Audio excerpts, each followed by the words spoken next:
Ito yung lugar na nakamis pag ginagalaan ito. Malinis na lugar, malinis na tubig, ang ganda liguan. Talagang ma-enjoy ka sa pag-dive, pag-swim. Ayan o, na-experience mo ang hindi mo pa na-experience. Napakagandang lugar.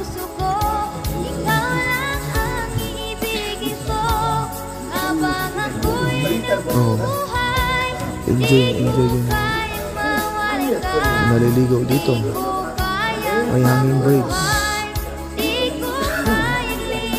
Napakalinis sa lugar. Maraming bato. Nakakahanga ang nature.